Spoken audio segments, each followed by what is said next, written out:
Welcome to all of you. Induction motor পড়াতে গিয়ে আমি তোমাদের এর আগে বলেছিলাম যে ইন্ডাকশন মোটরের পারফরমেন্স অ্যানালিসিস করতে গেলে তিনটে জিনিস জানা খুব গুরুত্বপূর্ণ। একটা হলো ইন্ডাকশন মোটরের স্টার্টিং, একটা হলো তার স্পিড কন্ট্রোল, আর একটা হলো তার ব্রেকিং। এই তিনটে জিনিস কিন্তু কমপ্লিটলি একে অপরের থেকে আলাদা। স্টার্টিং বলতে মূলত মিন করা হয় যে একটা ইন্ডাকশন মোটরকে আমরা প্রথম স্টার্ট করবো কীভাবে। স্টার্ট করার ক্ষেত্রে যেটা আমাদের প্রতিবন্ধকতা সেটা হলো যে স্টার্টিং কারেন্টটা অত্যন্ত হাই, সেইটাকে কন্ট্রোল করাটাই মূলত চ্যালেঞ্জ। সেটাকে কি পদ্ধতিতে কন্ট্রোল করা যাবে তার বিভিন্ন মেথডস নিয়ে আমরা আলোচনা করেছি অলরেডি। সেকেন্ড ওয়ান সেটা হলো স্পিড কন্ট্রোল। মূলত ইন্ডাকশন মোটর একটা সময় ভাবা হতো যে induction motor constant speed machine, তার মানে তার speed variation from no load to full load খুব বেশি নয়, মানে খুব ন্যারো রেঞ্জে স্পিডটাকে কন্ট্রোল করা যায়, যার ফলে স্পিড কন্ট্রোলের খুব একটা প্রচেষ্টা এর আগে মানুষ করতো না আগেকার দিনে।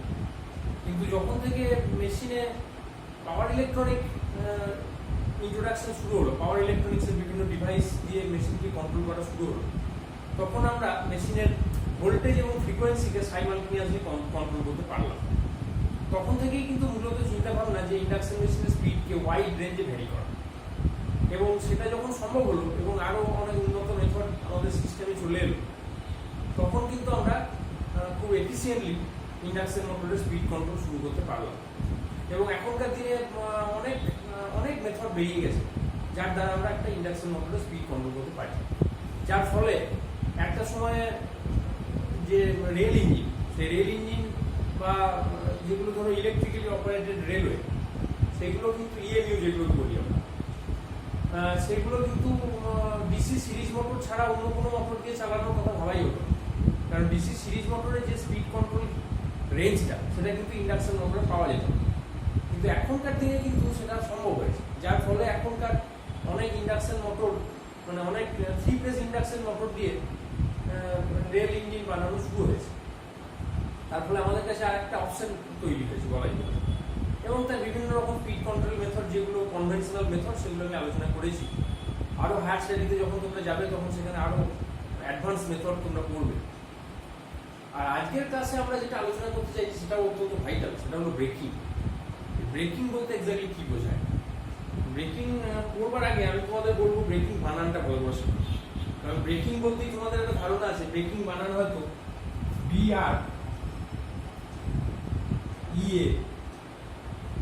BREAKING। অধিকাংশ ছাত্রকে ব্রেকিং বলতে আমি এইটাই লিখতে দেখেছি, কিন্তু এই কথাটার মানে কি? ব্রেক মানে হচ্ছে ভাঙা। তাহলে ব্রেকিং অফ ইন্ডাকশন মোটর বলতে কি আমরা ইন্ডাকশন মোটরটাকে ভাঙতে চাইছি? তা নয়, আমরা অ্যাকচুয়ালি ইন্ডাকশন মোটরের যে স্পিড সেটাকে কন্ট্রোল করতে চাইছি, মানে breaking is a kind of speed control. এবং মেশিনটাকে আস্তে আস্তে আমরা থামাতে চাইছি, ব্রেক করতে চাইছি। সাইকেলে যেমন তোমরা চালাতে চালাতে ব্রেক কষো, বা কোনো একটা মোটর সাইকেল চালাতে চালাতে যেমন তোমরা ব্রেক কষে কি করতে চাও? মেশিনের স্পিডটাকে একটু স্লো ডাউন করতে চাও, অথবা মেশিনটাকে পুরোপুরি তুমি থামিয়ে দিতে চাও। এটাই হচ্ছে তোমার টার্গেট। তো ইন্ডাকশন মোটরের ক্ষেত্রেও সেই কাজটা আমরা করতে পারি। তাহলে ব্রেকিংটাকে আমরা বলতে পারি যে that is a kind of speed control, এবং তার মধ্যে দিয়ে তুমি কিন্তু ইন্ডাকশন মোটরটাকে পুরোপুরি থামানোর একটা প্রচেষ্টাও করতে পারো। তাহলে সেটার বানান কিন্তু কখনোই এরকম হবে না, এটা মনে রাখতে হবে। সেটার বানান তাহলে কি হবে? এই ইটা থাকবে না, শুধু BREAKING, ব্রেকিং। এটা কিন্তু ভালো করে মনে রাখবে, কারণ এটা অধিকাংশ ছেলে এই বানান ভুল লেখে, এবং আমি অনেক বইয়েও দেখেছি এই বানান ভুল লেখা আছে, যার ফলে এটা কিন্তু একটা কনফিউশন তৈরি করে। যে বানানটা তোমরা ঠিক লিখবে, এটা আমি তোমাদের কাছে এক্সপেক্ট করি। তাহলে আজকের আমাদের টপিক হলো breaking of 3 phase induction motor.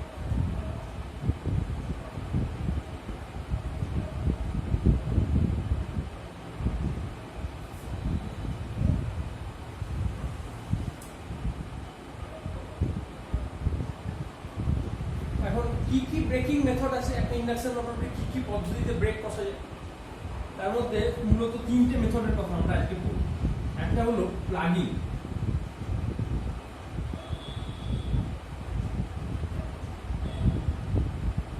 PLUGGING। Plugging, or এর আর একটা নাম আছে, তাকে বলা হয় reverse current braking, reverse current braking অথবা কাউন্টার কারেন্ট ব্রেকিং। এই রিভার্স কথাটাকে অনেক সময় কাউন্টারও বলা, কাউন্টার কারেন্ট ব্রেকিং। 2 নম্বর হলো ডাইনামিক ব্রেকিং। Dynamic breaking.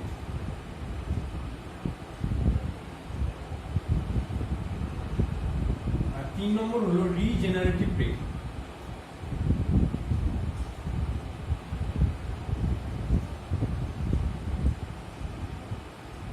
এই 3টে ব্রেকিং মেথড আজকে আমরা আলোচনা করব। তার মধ্যে আমি প্রথমে আলোচনা করতে চাই প্লাগিং বা রিভার্স কারেন্ট ব্রেকিং। তোমরা এই 3টে মেথড খাতাতে একটু লিখে নাও, তারপর আমি প্লাগিংটা নিয়ে আলোচনা শুরু করব।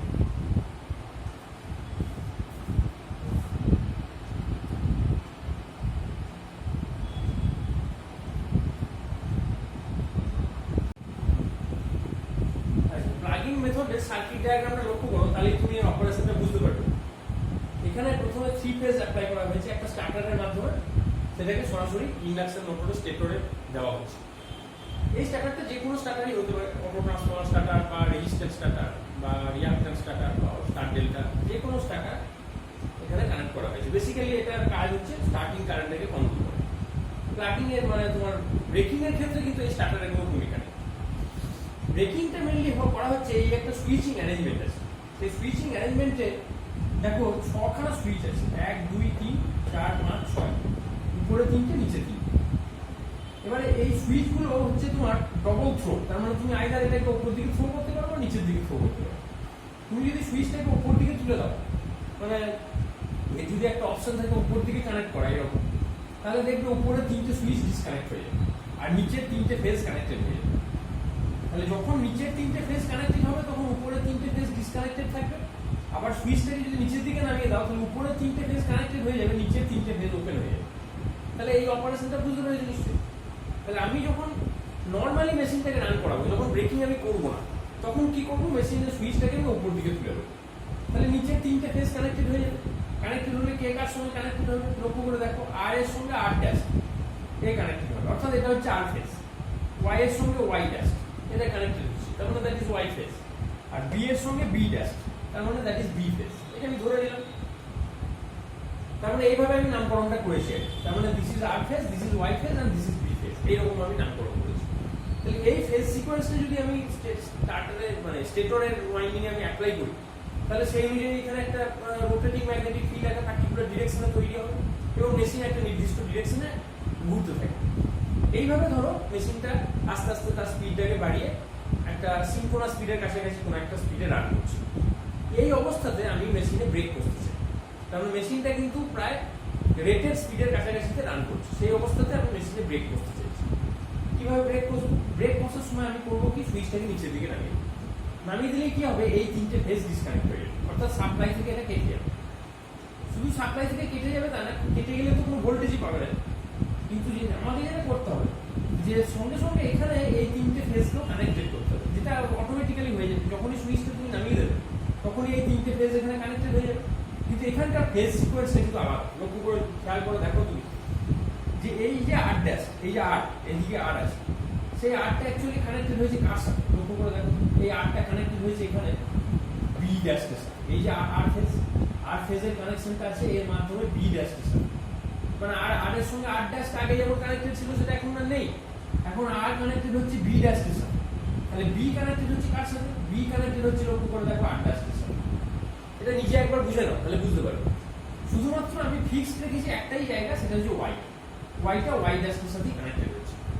তাহলে বি এবং আর এই দুটো ফেজকে আমি ইন্টারচেঞ্জ করে দিয়েছি। এবং 3 ফেজ ইন্ডাকশন মোটরে তোমরা জানো যে মেশিনটা কোন দিকে ঘুরবে, কোন ডিরেকশনে ঘুরবে, এটা ডিপেন্ড করে তার ফেজ সিকোয়েন্সের উপর। সেক্ষেত্রে আমরা যদি একটা ফেজকে ফিক্সড রেখে বাকি দুটো ফেজকে ইন্টারচেঞ্জ করে, অর্থাৎ ধরো আর ওয়াই বি ফেজ সিকোয়েন্সে মেশিন ঘুরছে, সেই অবস্থাতে তুমি ওয়াইটাকে ঠিক রেখে তুমি আর বিটাকে চেঞ্জ করে দিই, তাহলেই কিন্তু ফেজ সিকোয়েন্স পাল্টে যাবে। তখন মেশিন উল্টো দিকে ঘুরতে শুরু করবে। তাহলে যে মেশিনটা ধরো ক্লকওয়াইজ ডিরেকশনে ঘুরছিল, হঠাৎ করে সে যদি অ্যান্টি ক্লকওয়াইজ ঘুরতে শুরু করে, তাহলে তার টর্কটা তো নেগেটিভ হয়ে যাবে। অটোমেটিক্যালি মেশিনের স্পিড আস্তে আস্তে স্লো ডাউন হয়ে যাবে। বুঝবার চেষ্টা করে দেখো, যে মেশিনটা একটা সার্টেন ডিরেকশনে ঘুরছিল, ক্লকওয়াইজে ঘুরছিল, হঠাৎ করে ব্রেক করছে, তুমি ফেজ সিকোয়েন্সটা চেঞ্জ করে মেশিনটাকে তুমি এবার উল্টো দিকে ঘোরাতে চাইছো, তাহলে যে ডিরেকশনে ঘুরছে সেই পজিটিভ ডিরেকশন, সেই পজিটিভের সঙ্গে সঙ্গে নেগেটিভটা অ্যাড হচ্ছে। আগেকার ইনার্সিয়ার জন্য সে পজিটিভে ঘুরতে চাইছে, কিন্তু মেশিনে এখন টর্কটা তৈরি হচ্ছে উল্টো দিকে, যার ফলে মেশিনের এখন টেন্ডেন্সি হচ্ছে উল্টো দিকে ঘোরা। তাহলে আগেকার পজিটিভটা আস্তে আস্তে কি হবে, কমতে থাকবে। আগে যে স্পিডে ওটা উঠেছিল সেই স্পিডটা তো ধুম করে উল্টো দিকে ঘুরতে লাগবে না, তাকে তো আগে জিরো হতে হবে, তবে তো উল্টো দিকে ঘোরার প্রশ্ন উঠছে। তাহলে পজিটিভটা কমতে কমতে কমতে কমতে জিরোতে আসবে, জিরোর পরে নেগেটিভে যাবে, এই হচ্ছে টেন্ডেন্সি। তাহলে ধুম করে কিন্তু পজিটিভটা একদম হঠাৎ করে নেগেটিভ হয়ে যাবে, উল্টো দিকে ঘুরতে লাগবে মেশিন, তা কিন্তু হবে না। তাহলে মেশিনের স্পিডটা যেটা উঠেছিল ইনার্সিয়ার কারণে সেই স্পিডটা কেউ ধরে রাখতে চাইবে, কিন্তু যেহেতু সাপ্লাইয়ের ফেজ সিকোয়েন্সটা পাল্টে গেছে, অটোমেটিক্যালি এখন টর্কটা উল্টো দিকে তৈরি হচ্ছে। এবার মেশিনকে উল্টো দিকে ঘুরতে হবে, আর ঘুরতে থাকলে এবার আগে যে ডিরেকশনে ঘুরছিল সেই ডিরেকশনের স্পিডটা আস্তে আস্তে কমতে থাকবে। এইটাকেই আমরা বলছি ব্রেকিং। তাহলে এখন একটা প্রশ্ন স্বাভাবিকভাবেই তোমার মনের মধ্যে আসতে পারে যে ধরা যাক এরকম পজিটিভ ডিরেকশনে যেটা ঘুরছিল সেটা আস্তে আস্তে কমতে কমতে জিরো হয়ে গেল, এরপর কি হবে? আমি যদি এই উল্টো ফেজ সিকোয়েন্সটাই রেখে দিই, তাহলে মেশিনের এর পরের ফেটটা কি হবে? পরের ফেটটা এটাই হবে, মেশিন উল্টো দিকে ঘুরতে শুরু করবে। তাহলে সেটা তো ব্রেকিং হলো না। ব্রেকিং এর কাজ হচ্ছে যে আমাকে জিরোতে এনে থামাতে হবে। ধরো একটা ট্রেনকে তুমি থামাতে চাইছো, একটা স্টেশনে তুমি অ্যাপ্রোচ করছো, স্টেশনে ট্রেন ঢুকছে, তুমি আস্তে আস্তে মেশিনের স্পিডটাকে স্লো করে ট্রেনটাকে এনে প্ল্যাটফর্মে দাঁড় করাতে চাইছো। এখন তুমি যদি প্লাগিং মেথড অ্যাপ্লাই করো তাহলে কি হবে? যেই মেশিনের স্পিডটা জিরো হবে সঙ্গে সঙ্গে কিন্তু তোমাকে সাপ্লাই ফেজটাকে ডিসকানেক্ট করে দিতে হবে। তুমি যদি ওটাকে কানেক্টেড করে রাখো তাহলে মেশিনটা এবার উল্টো দিকে ঘুরবে, তার মানে ট্রেন এবার পিছোতে শুরু করবে। ব্যাপারটা তাই হওয়া উচিত। প্র্যাকটিক্যালি আমি তোমাকে জাস্ট বোঝানোর জন্য বলছি বিষয়টা, যে একটা ইন্ডাকশন মোটর সে একটা নির্দিষ্ট ডিরেকশনে ঘুরছিল, ঘুরতে ঘুরতে এবার তুমি তাকে ফেজ সিকোয়েন্স চেঞ্জ করে উল্টো দিকে ঘোরাতে বাধ্য করছো। তারপরে তার স্পিডটা আস্তে আস্তে কমতে কমতে জিরো হবে, প্রথমে জিরো হয়ে এবার উল্টো দিকে ঘোরার টেন্ডেন্সি শুরু হবে। সেই অবস্থাতে তুমি যদি ওর মেশিনের সাপ্লাইটাকে ডিসকানেক্ট করতে না পারো তাহলে সত্যি কিন্তু মেশিনে এবার উল্টো ডিরেকশনে স্পিড বাড়া শুরু হবে। সেটা কিন্তু আমার ব্রেকিং এর লক্ষ্য নয়। ব্রেকিং এর লক্ষ্য হচ্ছে জিরো স্পিডে পৌঁছানো। তাহলে আমাকে প্লাগিং মেথডের সময় কি সাবধানতা অবলম্বন করতে হবে? আমাকে খেয়াল রাখতে হবে যে মেশিনের স্পিডটা কোন মুহূর্তে জিরো হচ্ছে। যেই জিরো হলো বা খুব কাছাকাছি জিরোর কাছাকাছি চলে এলো সঙ্গে সঙ্গে কিন্তু আমি সাপ্লাইটাকে ডিসকানেক্ট করবো। আমি কিন্তু উল্টো ফেজ সিকোয়েন্সে মেশিনটাকে রান করতে দেবো না। এইটা কিন্তু আমাকে খেয়াল রাখতে হবে। এটা একটা খুব গুরুত্বপূর্ণ বিষয়। আর এর থেকেও আরেকটা গুরুত্বপূর্ণ বিষয় আছে, সেটা হলো যে ধরো মেশিনের সিনক্রোনাস স্পিড হচ্ছে NS। সেই সিনক্রোনাস স্পিডটা তো আর পাল্টে যায়। সিনক্রোনাস স্পিডের ভ্যালু তো 128/p। এবার যদি তুমি মেশিনে ধরো তুমি যে সাপ্লাইটা দিয়েছো সেই সাপ্লাই ফ্রিকোয়েন্সিও একই আছে, নাম্বার অফ পোলও একই আছে, তাহলে সিনক্রোনাস স্পিডটা তো আর পাল্টে, কিন্তু মেশিনে তুমি ফেজ সিকোয়েন্সটা চেঞ্জ করে রোটরকে উল্টো দিকে ঘুরতে বাধ্য করছো। তার মানে সিনক্রোনাস স্পিডের ম্যাগনিটিউডটা পাল্টাই, কিন্তু সিনক্রোনাস স্পিডটা কি হয়েছে, উল্টো ডিরেকশন তৈরি হয়ে গেছে। তাহলে আগে যে স্পিডটা আমার পজিটিভ এনার ছিল, এখন সেই স্পিডটা কি হয়েছে, পজিটিভ ধরো পজিটিভ এনার স্পিডে মেশিনটা ঘুরছে। সেই সময় তোমার স্লিপ কত ছিল? স্লিপ ছিল NS minus NR by NS, এটা ছিল। কিন্তু এখন মেশিনটা যেহেতু উল্টো দিকে ঘুরছে তার মানে এই স্পিডটা নেগেটিভ হয়ে গেছে। তাহলে এখন এটা কি হবে, এটা প্লাস হয়ে যাবে। এনারের জায়গায় যদি তুমি মাইনাস এনার লেখো তাহলে তোমার স্লিপটা দাঁড়াচ্ছে কত, NS plus NR by NS, এটা দাঁড়িয়ে যাচ্ছে। তাহলে তখন কি হবে, তার মানে মেশিনের যে রোটরের যে স্পিড আর ইলেকট্রোম্যাগনেটিক তোমার রোটেটিং ম্যাগনেটিক ফিল্ডের স্পিড, এই দুটোই একে অপরকে সাপোর্ট করতে শুরু করছে। ব্যাপারটা ডেঞ্জারাস। তাহলে কি হবে, তাহলে ঘটনাটা এরকম হবে যে এটাকে তখন আর S লেখা যাবে। S মানে তো আসলে NS minus NR by NS। তাহলে এটা যদি প্লাস হয় তখন এর ভ্যালুটা কি দাঁড়াবে, দেখো এর ভ্যালুটা দাঁড়াবে 2 মাইনাস S। কিভাবে আসছে আমি দেখাচ্ছি তোমাকে। S এর জায়গায় তুমি লেখো NS minus NR by NS। এটার মানে কত, 2NS minus NS plus NR by NS।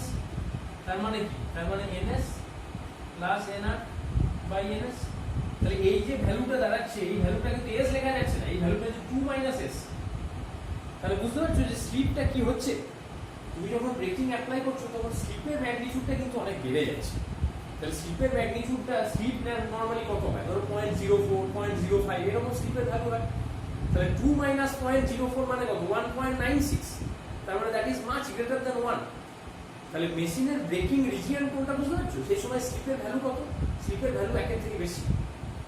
তাহলে টর্ক স্লিপ কার্ভটা যদি আমি আঁকি তাহলে কোনখানে সেটা গিয়ে দাঁড়াবে সেটা আমরা বুঝবার চেষ্টা করবো। তাহলে স্লিপের ম্যাগনিটিউড যদি এত বেড়ে যায়, যেটা নর্মালি স্লিপের রেঞ্জ কত তোমরা তো পড়েছো, স্লিপের নর্মাল রেঞ্জ কত, যখন মেশিনটা মোটরিং মোডে থাকে তখন স্লিপের রেঞ্জ হচ্ছে 0 থেকে 1 এর মধ্যে। 0 হচ্ছে যখন মেশিনটা স্লিপ 0 মানে কি, তার মানে মেশিনের যে রোটরের স্পিড সেটা সিনক্রোনাস স্পিডের পুরোপুরি সমান, যদিও সেটা কখনো হয় না ইন্ডাকশন মোটরের ক্ষেত্রে। ফিকটিসাসলি আমি যদি ধরে নিই যে হ্যাঁ হয়, তাহলে সেটা হচ্ছে স্লিপ সেই সময় 0।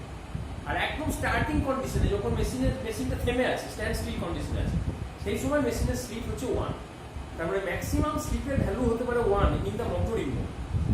কিন্তু যখন এটা ব্রেকিং মোডে আছে তখন কিন্তু স্লিপের ভ্যালু 1 থেকে বেশি। সেটা আমি ডেরিভেশনটা করে দেখালাম তোমাদের, কেন ডেরিভেশন মানে কেন স্লিপের ভ্যালুটা 2 মানে 1 থেকে বেশি হচ্ছে, কিন্তু 2 থেকে কম। 1 থেকে বেশি কিন্তু 2 থেকে কম। তাহলে তো যদি তোমাদের পরীক্ষায় এরকম প্রশ্ন আসে যে একটা ব্রেকিং মোডে যদি একটা ইন্ডাকশন মোটরকে ঘোরানো হয় তাহলে তার স্লিপের রেঞ্জ কি হবে, তখন কিন্তু তোমার উত্তর হবে এটা 1 থেকে 2 এর মধ্যে। 2 এর বেশি হবে না, এটা বুঝতেই পারছো। 2 মাইনাস এস আছে, এস এর ভ্যালু তুমি যাই বসাও না কেন সেটা 2 এর থেকে কম হবে। তাই এই যে 2 মাইনাস এস আমি বলছি, that is a large value of slip. Automatically তোমরা জানো যে একটা রোটরের মধ্যে যে ভোল্টেজ তৈরি হয় সেটা হচ্ছে এস ইটু। তাহলে ব্রেকিং মোডে সেই ভোল্টেজটা কত হবে? 2 minus S into E two, that is very very large. তার মানে নর্মাল যে ভোল্টেজ থাকে তার প্রায় দ্বিগুণ ভোল্টেজ রোটরে থাকে, এবং রোটর ইম্পিডেন্সের ভ্যালু যেহেতু খুবই কম হয়, অটোমেটিক্যালি কারেন্ট কি হবে? কারেন্ট অনেক বেড়ে যাবে, তারপরে বেশি বিট করে যাবে। তাহলে প্লাগিং মোড যদি তুমি দীর্ঘক্ষণ ধরে চালিয়ে রাখো তাহলে কিন্তু মেশিন গরম হয়ে যাবে, এটা মনে রাখতে হবে। ব্রেকিং করার বিপদও আছে। তুমি যতক্ষণ ব্রেকিং করবে ততক্ষণ পর্যন্ত স্লিপের ভ্যালু কিন্তু এইটা থাকবে, এবং সেক্ষেত্রে রোটরের যে ইনডিউস ইএমএফ সেটার ভ্যালু কিন্তু অনেক বেড়ে যাবে। নর্মালি যে ভোল্টেজ একটা মেশিনে থাকে সেটা এস ইটু থাকে। এস ইটু মানে বুঝতে পারছো তো, নর্মাল যে ইটু তাকে আবার 0.04 দিয়ে গুণ করলে যে ভ্যালুটা হয় সেটা ভেরি লো ভ্যালু। রোটরের ভোল্টেজ অত্যন্ত কম থাকে রানিং কন্ডিশনে, যার ফলে আমাদের কোনো বিপদ ঘটে না। রোটর ভোল্টেজ কম হওয়ার জন্য রোটর কারেন্ট কম হয়, এই বিষয়গুলো বুঝবার আছে। কিন্তু ব্রেকিং মোডে এই ভোল্টেজটা গিয়ে দাঁড়াচ্ছে 2 মাইনাস এস ইন্টু ইটু, তার মানে নিয়ারলি ডাবল অফ ইটু। মানে নর্মাল যে ভোল্টেজ একটা মেশিনের স্টার্টিং কন্ডিশনে থাকে ইটু, তার দ্বিগুণ, তার মানে ভেরি হাই ভোল্টেজ। রোটরে এই হাই ভোল্টেজের কারণে রোটর কারেন্টের ম্যাগনিটিউড কিন্তু লার্জ হয়, এবং এই লার্জ কারেন্টের জন্য মেশিন কিন্তু হিট করে, রোটর কিন্তু অনেক গরম হয়ে যায়, রোটর পুড়েও যেতে পারে। তুমি যদি দীর্ঘক্ষণ ধরে প্লাগিং চালিয়ে যাও তাহলে কিন্তু রোটর পুড়ে যাবে। যদিও দীর্ঘক্ষণ চালাবার প্রয়োজন পড়ে না, কারণ মেশিন খুব দ্রুত থেমে যায়, যার ফলে আমার দীর্ঘক্ষণ চালানোর প্রয়োজন পড়ে না। কিন্তু এটা দীর্ঘক্ষণ চালিয়ে যাওয়ার মানে কোনো কারণ নেই, মানে চালালে বিপদ ঘটবে, এটা আমি তোমাদের বোঝাতে চাইছি। কেন নিশ্চয়ই বুঝতে পেরেছি যে কেন এটা চালালে বিপদ ঘটতে পারে। সেই জন্য নিয়ম হচ্ছে যে প্লাগিং খুব অল্প সময়ের জন্য চালানো হয়, চালিয়ে মেশিনের স্পিডটাকে কমিয়ে না, কমিয়ে দিলে বাকিটা অটোমেটিক্যালি ইনার্সিয়ার কারণে কমে যাবে। সাপ্লাই যদি ডিসকানেক্ট করে দাও অটোমেটিক্যালি মেশিনের স্পিড বাকিটা অনেক কমে যাবে। সেই জন্য প্লাগিং দীর্ঘক্ষণ চালানো যাবে না। কেন চালানো যাবে না বুঝেছো? কারেন্টটা লার্জ। তাহলে এই ব্যাপারটা মনে রাখতে হবে। তাহলে এই যে মেথডটা করছি আমরা, এই মেথডটা কিন্তু তুমি স্কুইরেল কেজ বা স্লিপ রিং দুটো মেশিনের ক্ষেত্রেই অ্যাপ্লাই করতে পারো। এবং এই যে কারেন্টটা অনেক বেড়ে যাচ্ছে, এটা যদি তুমি কন্ট্রোল করতে চাও তাহলে তুমি সিরিজে রেজিস্ট্যান্স অ্যাড করতে পারো, আইদার স্টেটরে করতে পারো বা রোটর সার্কিটে এসআরআইএম যদি হয় তাহলে রোটর সার্কিটেও তুমি রেজিস্ট্যান্স অ্যাড করতে পারো। এই রেজিস্ট্যান্স অ্যাড করে কাজটা কি? তুমি কারেন্টটাকে কন্ট্রোল করতে চাইছো। ওই যে ব্যাপক কারেন্ট বেড়ে যাচ্ছে, সেই কারেন্টটা যদি ওয়াইন্ডিংটাকে পুড়িয়ে না, সেটা রেজিস্ট্যান্সের মধ্যে দিয়ে হিট আকারে ওই এনার্জিটা বেরিয়ে যায়। কারণ মেশিন তো একটা কাইনেটিক এনার্জি গেইন করেছিল, সেই কাইনেটিক এনার্জিকে থামিয়ে তোমাকে জিরো করতে হচ্ছে। তাহলে মেশিন যখন ঘুরছিল তার একটা স্পিড ছিল, তার মানে সে একটা হাফ এমভি স্কোয়ার একটা কাইনেটিক এনার্জি তার মধ্যে স্টোরড অবস্থাতে ছিল। সেই এনার্জিটা কিন্তু তাকে রিলিজ করতে হবে, তবে তো সে জিরো পয়েন্টে পৌঁছবে। কাইনেটিক এনার্জিটা যতক্ষণ জিরো না হচ্ছে ততক্ষণ তো মেশিন থামবে না। তাহলে সেই কাইনেটিক এনার্জিটাকে তুমি কিভাবে রিলিজ করবে, তার ওয়েটাকে তুমি যদি রিলিজ করার কোনো ওয়ে না দাও তাহলে সেটা হিট আকারে মেশিনের রেজিস্ট্যান্স মেশিন ওয়াইন্ডিং এর মধ্যে দিয়ে রিলিজ হয়ে যাবে, যেটা ওয়াইন্ডিংটাকে পুড়িয়ে দিতে পারে। সেই জন্য তুমি যদি চাও ওই কারেন্টটাকে কন্ট্রোল করে ওয়াইন্ডিংটাকে বাঁচাতে, তাহলে তুমি স্টেটরের সঙ্গে সিরিজে একটা রেজিস্ট্যান্স অ্যাড করতে পারো, অথবা তুমি রোটর সার্কিটেও তুমি রেজিস্ট্যান্স অ্যাড করতে পারো। তাহলে কি হবে? ইকুইভ্যালেন্ট রেজিস্ট্যান্সটা বেড়ে যাবে। বেড়ে গেলে কিন্তু ওই রেজিস্ট্যান্সের মধ্যে দিয়ে হিটটা ডিসিপেট করে যাবে, এতে ওয়াইন্ডিং গুলো সেট হয়ে যাবে। জেনারেলি এসআরআইআর এর ক্ষেত্রে আমরা এই রোটর রেজিস্ট্যান্সটা অ্যাড করতে পারি, এটা প্লাগিং এর সময় অ্যাড করতে হবে, অন্য সময় অ্যাড করে লাভ। তাহলে জিনিসটা বুঝতে পেরেছো? যদি কোনো এর মধ্যে কোনো কনফিউশনস থাকে তাহলে সেটা তোমরা জানাবে, আবার বলার চেষ্টা করবে। এরপরে যে বাকি মেথডগুলো আছে এবার আমি সেগুলোতে আসবো। তোমরা আপাতত যেটা করবে ছবিটা এঁকে নাও, ছবিটা এঁকে নিয়ে আমি যেটা বললাম সেটাকে আরেকবার ভালো করে শোনো, শুনে তোমরা নিজের মতো করে বোঝার চেষ্টা করো। এখানে বিষয়টা খুব সোজা, বিষয়টা হচ্ছে এটাই যে তুমি উল্টো ডিরেকশনে একটা রোটেটিং ম্যাগনেটিক ফিল্ড ক্রিয়েট করছো by changing the phase sequence, এটা হচ্ছে মূল বিষয়। এবং এটা করতে গিয়ে তোমার কি কি বিপদ হচ্ছে, দুটো বিপদ। একটা হচ্ছে স্লিপের ভ্যালুটা খুব বেড়ে গিয়ে রোটর কারেন্টের ম্যাগনিটিউড বেড়ে যাচ্ছে, যার ফলে হিট তৈরি হচ্ছে। আর একটা বিপদ আসতে পারে, সেটা হচ্ছে যে তোমার মেশিনটা কিন্তু উল্টো দিকে ঘুরতে শুরু করতে পারে, এইটা একটা বিপদ আছে। তার ফলে সঠিক সময়ে সাপ্লাই থেকে ডিসকানেক্ট করা, এই যে ব্যাপারটা আমি বললাম, এই ব্যাপারটা মাথায় রাখতে হবে।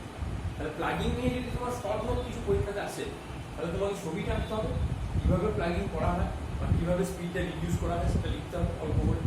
আর তার সঙ্গে এর প্রিকশনসগুলো কী ব্যাপারে আমাদের সাবধান থাকতে হবে এই জায়গাটা লিখতে হবে। এবং কাইনেটিক এনার্জি থেকে যে তুমি ইলেকট্রিক্যাল এনার্জি বা হিট এনার্জি হিসেবে রিলিজ করছো, সেই হিট এনার্জি আকারে রিলিজ করতে গিয়ে তুমি বাইরে থেকে রেজিস্ট্যান্স অ্যাড করছো, এই জায়গাটা তোমাকে লিখতে হবে। তাহলে কিন্তু ব্যাপারটা কমপ্লিট হবে। ঠিক আছে,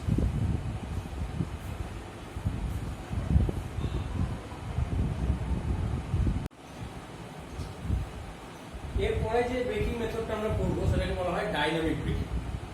এই ডাইনামিক ব্রেকিং ব্যাপারটা খুবই সোজা। এখানে একই রকম কানেকশন, ধরো এখানে 3 ফেজ সাপ্লাই দিচ্ছ তুমি, এটা স্টার্টার, সোজাসুজি 3 ফেজ সাপ্লাইটা গিয়ে স্টেটরে অ্যাপ্লাই করছে এবং এটা হলো রোটর। তাহলে এই 3 ফেজ সাপ্লাই পেয়ে মেশিনটা একটা সার্টেন ডিরেকশনে ঘুরবে। ধরো মেশিনটা একটা রেটেড স্পিডের কাছাকাছি স্পিডে রান করছে, এই অবস্থাতে তুমি মেশিনে ব্রেক করতে চাও, তখন কি করবে? এই সুইচটাকে তুমি নিচের দিকে নামিয়ে দেবে। নামিয়ে দিলে এই 3টে ফেজ সাপ্লাই ফেজ ডিসকানেক্ট হয়ে যাবে।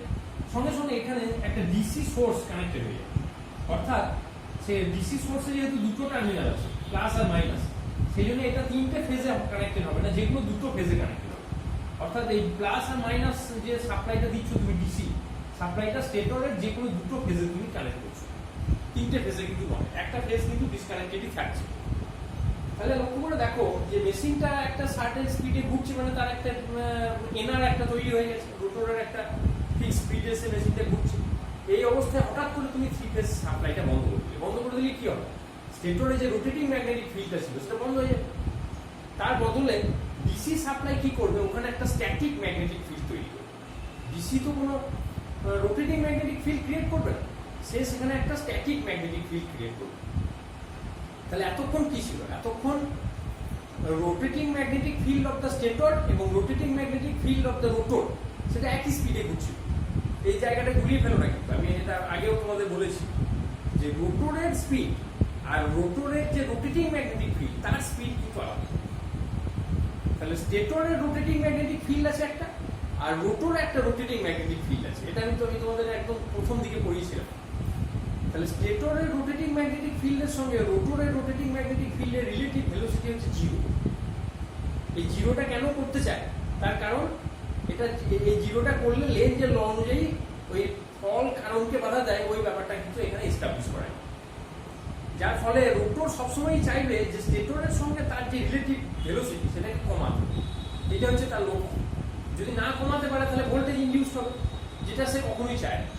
তাহলে ভোল্টেজ ইন্ডাকশনটাকে যদি আমি বলি ফল, তাহলে তার কারণটা কি? কারণ হচ্ছে ওই relative velocity between rotating magnetic field and the rotor body.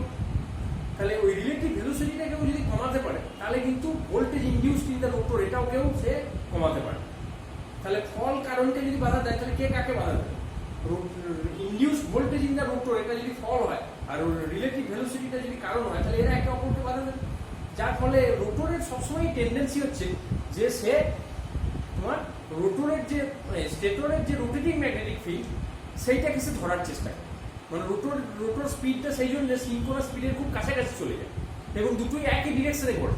Rotating magnetic field যেদিকে ঘোরে রোটরও সেই দিকেই ঘোরে, ঘুরে তার টেন্ডেন্সিটা হচ্ছে সবসময় ওই সিনক্রোনাস স্পিডটাকে দিয়ে ধরা। যদিও সে পারে না, কারণ মেশিনের একটা ফ্রিকশনাল টর্ক আছে, যার ফলে একটা সার্টেন জায়গাতে গিয়ে মেশিনটা থেমে যায়। থেমে যায় বলতে আর স্পিডটা তুলতে পারে না, যার ফলে সিনক্রোনাস স্পিডটাকে রিচ করতে পারে না, কিন্তু সিনক্রোনাস স্পিডের খুব কাছাকাছি কিন্তু ও চলে যায়। তাহলে যখনই তুমি ডিসি দেবে তখনই কি হচ্ছে, ওই rotating magnetic field of the stator যেটা সেটা স্থির হয়ে যাচ্ছে, তার কিন্তু আর কোনো রোটেশন নেই। তাহলে তার সাপেক্ষে রোটরটা তো রোটেট করছে, রোটরটা তো তার স্পিড হঠাৎ করে থামাতে পারে না, কারণ তার তো একটা মাস আছে, তার ইনার্সি আছে, স্বাভাবিকভাবেই রোটর কিন্তু ইনস্ট্যান্টলি থেমে যেতে পারে না। সেই জন্য স্টেটরে যতই স্ট্যাটিক ম্যাগনেটিক ফিল্ড থাকুক তার সাপেক্ষে রোটরটা তো ঘুরছে, তাহলে রোটরের রিলেটিভ ভেলোসিটিটা তো থেকেই যাচ্ছে। রোটর এইটাকে কমাতে চাইলে কি করতে হবে, রোটরকেও কিন্তু আস্তে আস্তে থামতে হবে। যেহেতু স্টেটরের ম্যাগনেটিক ফিল্ডটা থেমে গেছে, সেই জন্য তার সঙ্গে যদি রিলেটিভ ভেলোসিটিটাকে জিরো করতে হয়, তাহলে রোটরের টেন্ডেন্সি কি হবে, রোটর কিন্তু এবার স্পিডটাকে আস্তে আস্তে কমাবে, কমিয়ে সেও ওই স্থির স্পিডে পৌঁছতে চেষ্টা করবে, যার ফলে রোটরের সঙ্গে স্টেটর ম্যাগনেটিক ফিল্ডের কোনো রিলেটিভ ভেলোসিটি থাকবে না। এই জায়গাটা পরিষ্কার হয়েছে? That is very difficult. তাহলে রানিং কন্ডিশনে রোটর কেন ঘুরতে চাইছে আর ডিসি দিলে রোটর কেন থেমে যেতে চাইছে, এই জায়গাটা যদি বুঝতে পারো তাহলে কিন্তু তোমার কাছে পরিষ্কার হবে। মূল লক্ষ্য একটাই, রিলেটিভ ভেলোসিটিটাকে জিরো করা। তাহলে যখন রানিং কন্ডিশন আছে তখন rotating magnetic field of the stator say synchronous স্পিডে ঘুরছে, রোটর তাকে ধরতে চাইছে, একই ডিরেকশনে ঘুরছে এবং খুব কাছাকাছি চলে যাচ্ছে। ফ্রিকশনাল কারণে সে পুরোপুরি ধরতে পারছে না, কিন্তু তার খুব কাছে পৌঁছে যাচ্ছে। এটা কেন হচ্ছে তুমি বুঝেছো, যে রিলেটিভ ভেলোসিটিটাকেও আস্তে আস্তে কমাতে চাইছে। এইবার যদি হঠাৎ করে তুমি স্টেটরে ডিসি দাও, তাহলে তার ম্যাগনেটিক ফিল্ডটা স্ট্যাটিক হয়ে যাবে, সে তো আর রোটেটিং থাকবে না। এইবার রিলেটিভ ভেলোসিটি কমাতে গেলে রোটরকে কি করতে হবে, রোটরকেও স্থির হওয়ার চেষ্টা করতে হবে, অটোমেটিক্যালি তার স্পিড কিন্তু আস্তে আস্তে কম করতে শুরু করবে। তাহলে এইভাবে যে রোটরের ম্যাগনেটিক ফিল্ডটা আস্তে আস্তে স্থির হতে চাইছে, যার ফলে রোটরের স্পিড কিন্তু কমতে থাকে, দ্যাট ইজ ব্রেকিং। এই ব্রেকিংটাকে আমরা বলছি ডাইনামিক ব্রেকিং। এবং এই যে মেশিনের স্পিডটা আস্তে আস্তে স্লো হতে যাচ্ছে, এটা কিন্তু ওই প্লাগিং এর মতো উল্টো ডিরেকশনে ঘুরবে না। মেশিন যদি থেমে যায়, জিরো স্পিডে পৌঁছে যায়, তারপর এটা উল্টো ডিরেকশনে ঘুরতে লাগলো, এই ঘটনা কিন্তু ঘটবে না। প্লাগিং এর সঙ্গে ডাইনামিক ব্রেকিং এর তফাৎটা বুঝতে পারছো? এখানে কিন্তু ওই ঘটনাটা ঘটবে না, যার ফলে এখানে কিন্তু মেশিনের স্পিডটা জিরোই হয়ে যাবে ফাইনালি। এবারে এই যে কাইনেটিক এনার্জি যেটা মেশিনের মধ্যে এতক্ষণ ছিল, সেটা কিন্তু রিলিজ হতে হবে। সে কিভাবে রিলিজ হবে, সে এখানে একটা রেজিস্ট্যান্স আছে, এই রেজিস্ট্যান্সের মধ্যে হিট আকারে বেরিয়ে যাবে, যার ফলে যত তাড়াতাড়ি তুমি রেজিস্ট্যান্স ওই এনার্জিটাকে রিলিজ করে দিতে পারবে, তত মেশিন দ্রুত থেমে যাবে। তাহলে মেশিনটাকে যদি কুইকলি থামাতে হয় ডাইনামিক ব্রেকিং অ্যাপ্লাই করে, তাহলে তোমাকে একটা বড় সড়ো রেজিস্ট্যান্স এখানে অ্যাপ্লাই করতে হবে, তাহলে কিন্তু মেশিন থেমে যাবে।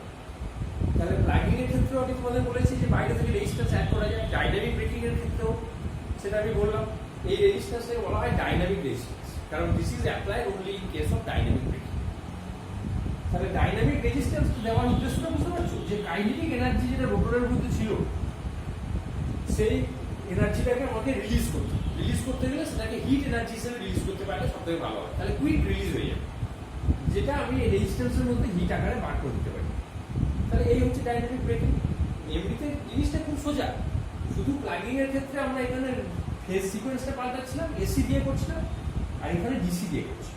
এখন এখানে আরেকটা স্মার্ট মেথড এখন বেরিয়েছে, এই যে ডিসিটা তুমি বাইরে থেকে দিচ্ছ এক্সটার্নালি, এটা না দিয়ে এই এসি থেকেই দুটো ফেজ থেকে তুমি ধরো একটা এসি ট্যাপিং করে বার করে নিই, এখান থেকে বার করে নিয়ে এখানে একটা ব্রিজ রেকটিফায়ার লাগিয়ে, ব্রিজ রেকটিফায়ার ওই এসিটাকে ডিসিতে কনভার্ট করে, যার ফলে আমার বাইরে থেকে কোনো এক্সটার্নাল সোর্স লাগবে না।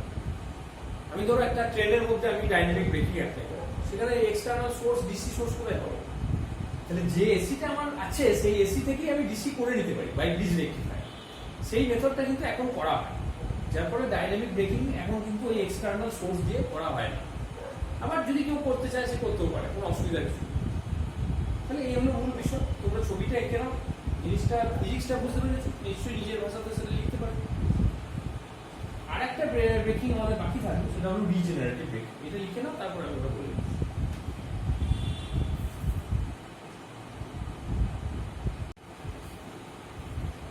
রিজেনারেটিভ ব্রেকিং এর নামটা শুনে তুমি বুঝতে পারছো যে এটা এমন একটা ব্রেকিং মেথড যেখানে মোটরটাকে জেনারেটর মোডে রান করানো হয়। অর্থাৎ ধরো একটা উদাহরণ দিই, তাহলে বুঝতে পারবে যে কখন একটা ইন্ডাকশন মেশিন জেনারেটর হিসেবে আচরণ করে। নর্মালি একটা মোটরের ভূমিকাটা কি, মোটরের যে এনআর রোটর স্পিড সেটা এন এস এর থেকে কম হয়, অর্থাৎ তোমার রোটেটিং ম্যাগনেটিক ফিল্ডের যে স্পিড, সিনক্রোনাস স্পিড, তার থেকে রোটরের স্পিডটা তুলনামূলকভাবে কম। এইটা যদি কখনো বেশি হয়ে যায়, অর্থাৎ রোটর মানে মোটরটা যদি তোমার সুপার সিনক্রোনাস মোডে করে, অর্থাৎ সিনক্রোনাস স্পিডের থেকে বেশি স্পিডে করে, তাহলে সেই ক্ষেত্রে কি হবে, তখন সেটা জেনারেটর মোডে চলে যাবে। তাহলে মোটর মোডে সবসময় রোটরের স্পিড সিনক্রোনাস স্পিডের থেকে কম হবে, আর সেটা যদি জেনারেটর হিসেবে কাজ করতে চায় তাহলে রোটরের স্পিডটাকে আমাকে কি করতে হবে, সিনক্রোনাস স্পিডের থেকে বেশি করতে হবে। তাহলে আমি যদি কোনোভাবে এটা করতে পারি, অর্থাৎ এটাকে জেনারেটর মোডে রান করাতে পারি, তাহলে মেশিনের জেনারেটরের ক্ষেত্রে কি হয়, টর্কটা যেদিকে উৎপন্ন হয়, মানে তোমার মোটরের ক্ষেত্রে টর্কটা উল্টো দিকে তৈরি হয়, একটা রাইট হ্যান্ড রুল অনুযায়ী চলে, একটা লেফট হ্যান্ড রুল অনুযায়ী চলে। তাহলে স্বাভাবিকভাবেই বুঝতে পারছো যে মোটরকে আমি যদি জেনারেটর মোডে রান করাতে পারি তাহলে তার টর্কটা উল্টো দিকে তৈরি হবে, নেগেটিভ টর্ক তৈরি হবে, যার ফলে রোটরটা যেদিকে ঘুরছিল এতক্ষণ, মেশিন এবার উল্টো দিকে ঘুরতে শুরু করবে, মানে তার টেন্ডেন্সিটা সেরকম হবে, যার ফলে মেশিনের স্পিডটা আস্তে আস্তে কমবে। তাহলে ধরো একটা মেশিন সার্টেন স্পিডে ঘুরছিল, সিনক্রোনাস স্পিডের খুব কাছাকাছি স্পিডে একটা মোটর ঘুরছিল, ইন্ডাকশন মোটর। এই অবস্থায় আমরা তো এখন পাওয়ার ইলেকট্রনিক ডিভাইস দিয়ে খুব সহজেই ফ্রিকোয়েন্সি চেঞ্জ করতে পারি। আমরা আইদার ওই মেশিনের ফ্রিকোয়েন্সি বা পোল চেঞ্জ করাটা একটু বেশি কঠিন, ওয়াইন্ডিং এর মধ্যে চেঞ্জ করতে হয়, তার থেকে বেটার হচ্ছে ফ্রিকোয়েন্সি চেঞ্জ করা। ধরো মেশিনের ফ্রিকোয়েন্সিটাকে হঠাৎ করে আমি কমিয়ে দিই, এটা করতেই পারি, কারণ মেশিনের ফ্রিকোয়েন্সিটা তো ডিপেন্ড করে সাপ্লাইয়ের উপর। সাপ্লাই ফ্রিকোয়েন্সি যদি আমি রিডিউস করে দিই কোনোভাবে, তাহলেই তো মেশিনের ফ্রিকোয়েন্সি চেঞ্জ হয়ে যাবে। তাহলে সাপ্লাই ফ্রিকোয়েন্সি যদি রিডিউস করে দিই, অটোমেটিক্যালি তার যে সিনক্রোনাস স্পিড সেটা কমে যাবে, এনএস এর ভ্যালুটা কমে যাবে। কিন্তু এর আরটা চট করে কিন্তু কমবে না, কারণ এন আরটা তো আসলে ইনার্সিয়ার সঙ্গে জড়িত। মেশিনের রোটরের স্পিড হঠাৎ করে কমে যেতে পারে, হঠাৎ করে সেটা একদম ফল করে গেল, এটা হবে না, এটা আস্তে আস্তে ফল করবে, ইনার্সিয়ার কারণে ধীরে ধীরে ফল করবে। সেই জন্য আমি ধরে নিলাম, ধরো মেশিনটা প্রথমে তার টর্ক স্লিপ কার্ভটা ছিল এরকম, অর্থাৎ সে একটা পার্টিকুলার স্পিডে ঘুরছিল এনআর স্পিড, তখন মেশিনের সিনক্রোনাস স্পিড ছিল এনএস। তাহলে এটাকে আমি বলছি মেশিনের সিনক্রোনাস স্পিড এনএস 1 ধরো। এবার মেশিনের ফ্রিকোয়েন্সি আমি কমিয়ে দিলাম, তাহলে সিনক্রোনাস স্পিডটা কমে এখানে চলে গেল, এনএস 2 হয়ে গেল। তাহলে এখানে লক্ষ্য করে দেখো মেশিনের তোমার যে এনআর, সেই এনআরটা তো কমেনি, এনআরটা তো সে একই জায়গাতে আছে, হঠাৎ করে তুমি ফ্রিকোয়েন্সিটা কমিয়ে দেওয়াতে সিনক্রোনাস স্পিডটা কমে গেছে। তাহলে এখন কি বলতে পারি আমি, যে NR is greater than NS 2।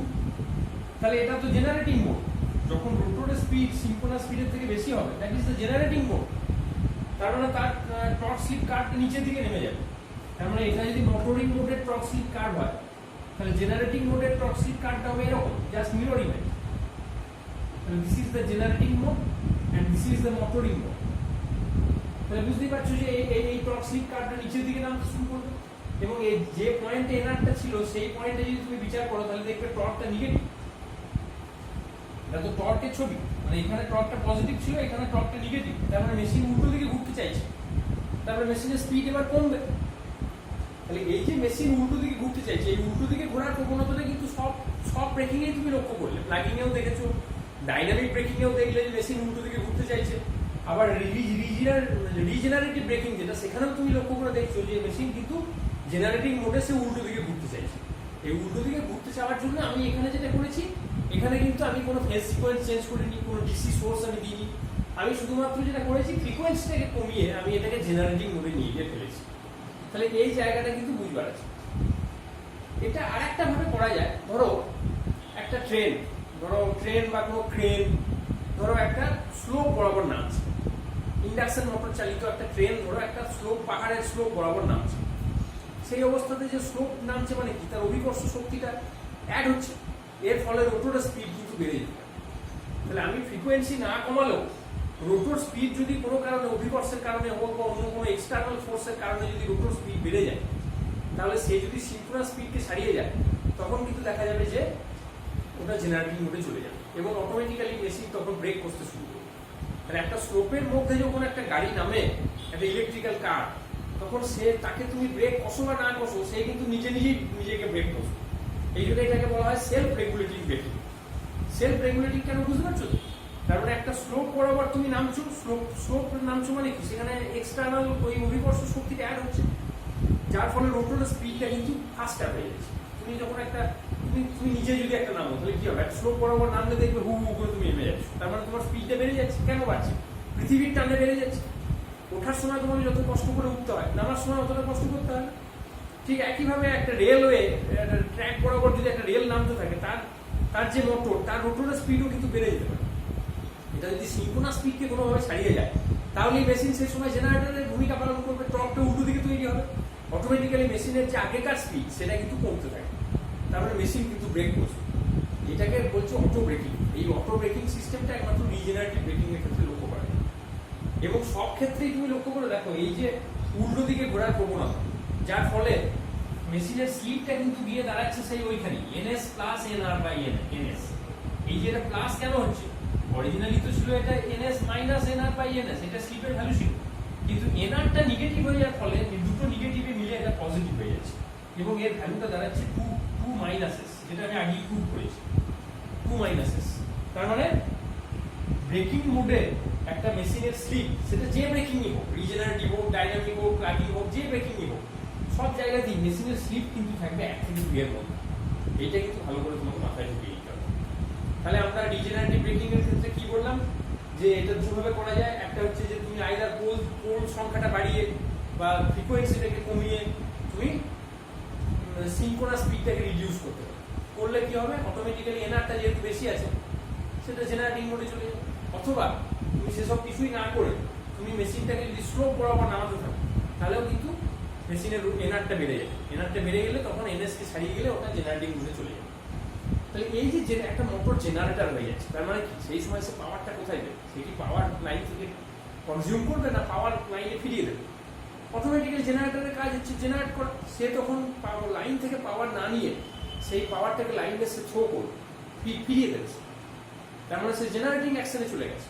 তাহলে রিজেনারেটিভ ব্রেকিং এর অ্যাডভান্টেজ কি যদি কেউ জানতে চায়, তুমি বলতে হবে যে এখানে পাওয়ার কনজাম্পশন হয় না, মানে পাওয়ার এনার্জি যে ওয়েস্টেজ হয়ে যাচ্ছে তা হচ্ছে, বরং সেই এনার্জিটাকে কাজে লাগিয়ে সে বিদ্যুৎ তৈরি করছে, তৈরি করে সে লাইনকেই পাওয়ার দিচ্ছে। এতক্ষণ সে লাইন থেকে পাওয়ার দিচ্ছে মোটরিং মোডে, কিন্তু জেনারেটিং মোডে সে লাইনকে পাওয়ার ফিরিয়ে দিচ্ছে। এটা হচ্ছে এর বড় অ্যাডভান্টেজ, যেটা কিন্তু তুমি প্লাগিং বা ডাইনামিক ব্রেকিং এর ক্ষেত্রে পাও।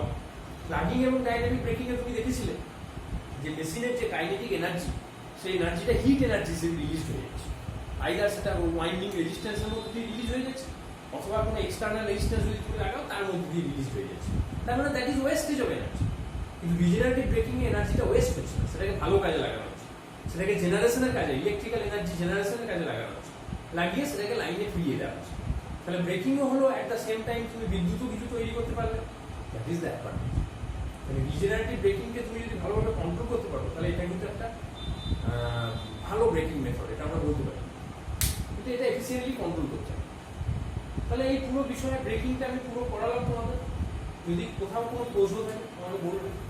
এবং যেটা আমি আর একটা বলে দিই, যে যদি তোমাকে 3টে মোড আঁকতে দেয়, যদি বললো যে একটা মেশিনের 3টে মোড থাকতে পারে, মোটরিং মোড, জেনারেটিং মোড এবং ব্রেকিং মোড, এটাকে তুমি পুরো টর্ক স্লিপ কার্ডটা আঁকো। তাহলে সেই কার্ডটা কেমন হবে? কার্ডটাকে তুমি কতগুলো ভাগে ভাঙবে। ধরো প্রথমে তুমি এটাকে বললে স্লিপ ইকুয়াল টু 2, এই লাইনটাকে বললে স্লিপ ইকুয়াল টু 1, এই লাইনটাকে তুমি বললে স্লিপ ইকুয়াল টু 0। তাহলে এরপর কি হবে? স্লিপ ইকুয়াল টু নেগেটিভ হবে। তাহলে 1 থেকে 2 এর মধ্যে এই জোনটা হচ্ছে তোমার breaking zone. This is breaking. আচ্ছা, 1 থেকে 0 যে রেঞ্জটা, এটা হচ্ছে মোটরিং জোন। এই জোনের মধ্যে যদি থাকে তাহলে মোটর হিসেবে। আর এই জোনটা কি? নেগেটিভ স্লিপ, এটা হচ্ছে জেনারেটিং জোন। তোমরা মোটরিং টর্ক স্লিপ কার্ভের সঙ্গে পরিচিত। মোটরিং টর্ক স্লিপ কার্ভটা এরকম ছিল, জেনারেটিং টর্ক স্লিপ কার্ভটা ঠিক তার মিরর ইমেজ এরকম হবে। আর ব্রেকিংটা হবে এরকম আস্তে আস্তে, কারণ যত সময় যাবে আস্তে আস্তে মেশিনটা থেমে যাবে। মানে এটা তো স্পিড, এখানে স্পিডটা 0, এই লাইনটা টোটাল জায়গাটাতেই মেশিনের স্পিড হচ্ছে, মানে মেশিনের স্পিড বলতে আমি মিন করছি এটা, যে এই লাইনের এই টোটাল লাইনটাতে টর্কটা 0, টর্কটা এখানে পজিটিভ, এটা হচ্ছে positive torque zone, positive torque zone, আর এটা হচ্ছে নেগেটিভ টর্ক। জেনারেটরের ক্ষেত্রে টর্কটা নেগেটিভ, আর ব্রেকিং এবং মোটরিং এর ক্ষেত্রে টর্কটা হচ্ছে পজিটিভ। আর স্পিডটা তোমার বাড়া কমা হচ্ছে, বুঝতে পারছো? এই মেশিনের স্পিডটা এইদিকে এনআরটা বাড়ছে, তার মানে যত তুমি এইদিকে যাবে এনআর এর বৃদ্ধি হবে, আর এইদিকে যদি যাও এনআর এর হ্রাস হবে। এনআর এর হ্রাস ঘটতে ঘটতে ব্রেকিং মানে এইখানে গিয়ে মেশিন হয়ে যায়। তাহলে তিনটে জোন ভালো করে বুঝতে পারবে। তাহলে এই জোনটা কিন্তু অনেক সময় পরীক্ষায় রাখতে হয়, যে তিনটে জোনে তুমি ক্লক স্লিপ কার্ডটাকে এঁকে দেখো। তাহলে this is breaking zone, this is motoring zone and this is the generating zone.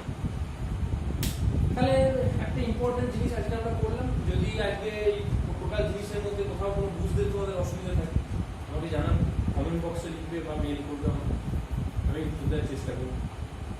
আর এরপরে আরও বেশ কিছু ইম্পর্টেন্ট জিনিস আছে ইন্ডাকশন মোটর, সেগুলো আমরা নেক্সট ক্লাসগুলোতে করব। সিপিএস ইন্ডাকশন মোটরটা মোটামুটিভাবে আমরা অনেকটা করিয়ে ফেলেছি, আর কিছু ক্লাস মিলে শেষ হয়ে যাবে। তারপরে আমরা অন্য মেশিনে পড়ানোর চেষ্টা করি। আপাতত যেগুলো পড়াচ্ছি আমি এগুলো তোমরা একটু মন দিয়ে বাড়িতে পড়ো, এবং এই যে একবার পড়িয়ে দিলাম এরপর যদি তুমি একটা কোনো স্ট্যান্ডার্ড বই পড়ে নাও তাহলে তোমার কাছে আইডিয়াটা পুরো পরিষ্কার হয়ে যাবে। শুধু ক্লাস করলে কিন্তু হয় না, পাশাপাশি বই পড়ার হ্যাবিট তৈরি করতে হবে। অনেক ভালো বই বাজারে আছে, এবং যে কোনো একটা মেশিনের বই যেটা তোমার সহজ বলে মনে হয় সেটা পড়লে তোমার কাছে দেখবে আইডিয়াটা অনেক স্বচ্ছ হয়ে যাবে। আর নিজের মধ্যে পড়তে গিয়ে যদি কিছু প্রশ্ন যায় সেটা অবশ্যই আমাকে করবে, আমি উত্তর দেওয়ার চেষ্টা করব। আজকের ক্লাস কেমন লাগলো তোমরা জানাবে। আজকের ক্লাস এটুকুই থাক।